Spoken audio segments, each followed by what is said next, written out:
You assume cold kills, that in freezing water, life shrinks, slows down, barely survives. But in the oceans surrounding Antarctica, something different happens. Something that breaks every rule you thought you understood about biology.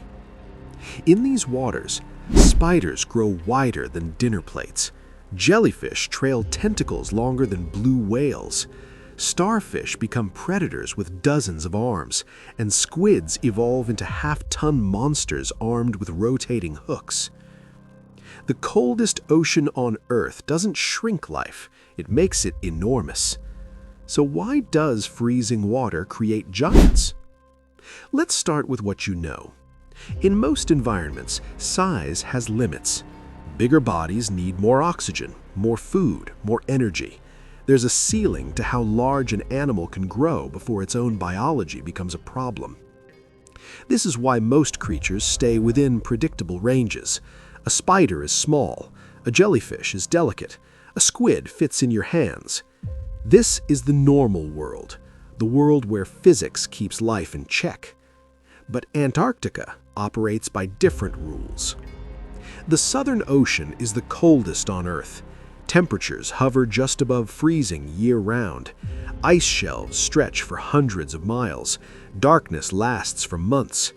By every measure, this should be a wasteland, a place where life struggles to exist at all. Instead, it's a factory for giants. And the reason comes down to something invisible: oxygen. Cold water holds more dissolved oxygen than warm water, significantly more. In tropical seas, oxygen is scarce. Animals must stay small or develop complex respiratory systems to survive. But in Antarctic waters, oxygen is everywhere, saturating every drop, flooding every gill. For cold-blooded creatures that absorb oxygen directly from the water, this changes everything. The size limit disappears, the ceiling lifts, and bodies begin to grow. But this is only the beginning. Cold does something else. It slows metabolism. In warm water, an animal burns energy constantly. Heart racing, cells firing, movement demanding fuel. But in near-freezing temperatures, everything decelerates. Hearts beat slower, cells divide less often. Energy becomes currency, and large bodies spend it more efficiently. A massive creature in cold water loses heat slowly, requires less food per unit of mass, moves less but survives longer. Evolution doesn't care about elegance. It rewards whatever works. And in Antarctica, being enormous works. This is polar gigantism, and once you see it, you can't unsee it. Consider the sea spider. In tropical waters, sea spiders are tiny, a few centimeters across, fragile, forgettable.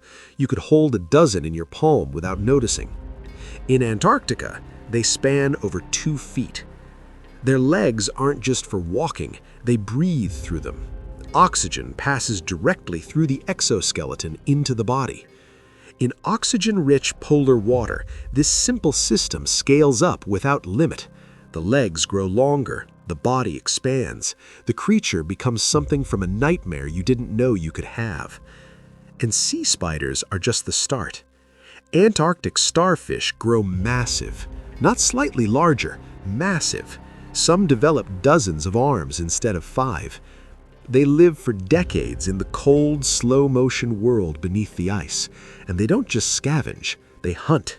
Other starfish, anything they can engulf. In warmer waters, starfish are passive, patient, almost decorative. In Antarctica, they're apex predators of the seafloor. Evolution didn't make them beautiful, it made them efficient. Then there's the lion's mane jellyfish. In temperate oceans, it's impressive. Long tentacles, reddish bell. But in the Arctic and Antarctic, it becomes the longest animal on Earth. Tentacles stretching over 100 feet, longer than a blue whale, drifting through the black water like a living curtain of venom. Its warm water relatives stay small, constrained by oxygen, limited by metabolism. But in the cold, the lion's mane just keeps growing. and growing and growing. Even plankton show the effect. Copepods in tropical waters are specks, barely visible. In Antarctic waters, they grow up to 10 times larger. Still tiny compared to a squid, but proportionally monstrous. The base of the food chain itself inflates in the cold. When plankton grow bigger, everything that eats them can grow bigger too. The entire ecosystem scales upward. Gigantism isn't an accident, it's a system. But the most extreme example lives deeper, in the freezing darkness where Antarctica meets the abyss. The colossal squid. Often confused with the giant squid, but different. Heavier, bulkier, the heaviest invertebrate ever recorded. While the giant squid is long and streamlined, the colossal squid is built like a weapon. Thick mantle, shorter but powerful arms, and instead of suckers, rotating hooks that swivel in their sockets. It lives in near-freezing water, hunts in complete darkness, and we know almost nothing about how it actually behaves. Most specimens were found dead, floating to the surface, pulled from the stomachs of sperm whales. One was caught alive by a fishing vessel and frozen to study. Its beak alone was the size of a grapefruit. The colossal squid is a product of double gigantism, polar cold and deep-sea pressure both pushing its body toward the extreme. Its ancestors were likely smaller, transparent, fragile, but over millions of years they traded delicacy for mass, became something that could survive the crushing weight and freezing temperatures of the deep southern ocean. We don't know how many exist. We don't know how they mate. We don't know what else they eat. The cold keeps its secrets. But not all species grow larger in the cold. Some shrink. Certain Antarctic fish exhibit polar dwarfism. Their bodies became smaller to survive limited food, to reproduce faster in short seasonal windows. Evolution doesn't have a preference. It doesn't favor giants or miniatures. It simply allows whatever survives. And in Antarctica, the cold also slows evolution itself. Long lifespans, slow reproduction, generations stretching across decades instead of years. Many Antarctic species are living fossils, unchanged for millions of years, frozen in time as much as temperature. This is what makes polar gigantism so fragile. These creatures evolved for a world that doesn't change. Stable temperatures, predictable oxygen levels, slow, steady rhythms of ice and darkness. They're not adaptable, they're specialists, perfected for conditions that have existed for millennia. And those conditions are disappearing. Oceans are warming, even in Antarctica. As temperatures rise, oxygen levels drop, metabolism speeds up, the advantages of being massive reverse. Large bodies that once saved energy now demand more than the environment can provide. There's already evidence that polar giants are shrinking.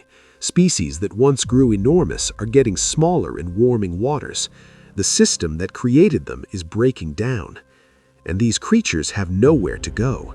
They can't migrate to colder waters. There are no colder waters. They can't adapt fast enough. Evolution works in generations, not decades. We may lose species before we ever truly study them. Polar gigantism teaches us something uncomfortable. Life doesn't follow the rules we assume. In the coldest, darkest, most inhospitable ocean on Earth, animals don't struggle, they thrive, they expand, they become things we barely understand. And they only exist because the cold remained. Millions of years of stability, of frozen equilibrium, of oxygen-rich water and slow, patient evolution. All of it now threatened by changes measured in decades. So the next time you imagine Antarctica as a frozen wasteland, remember what actually lives beneath that ice. Spiders wider than your arm span, jellyfish longer than whales, starfish that hunt their own kind, and squids so heavy and strange that we've only seen a handful in human history. They evolved without us, they exist without our permission, and they may vanish before we ever understand them. The cold didn't limit life in Antarctica, It unleashed it. And now that the cold is fading, we're left with a question no one wants to answer. What happens to the giants when the ice is gone?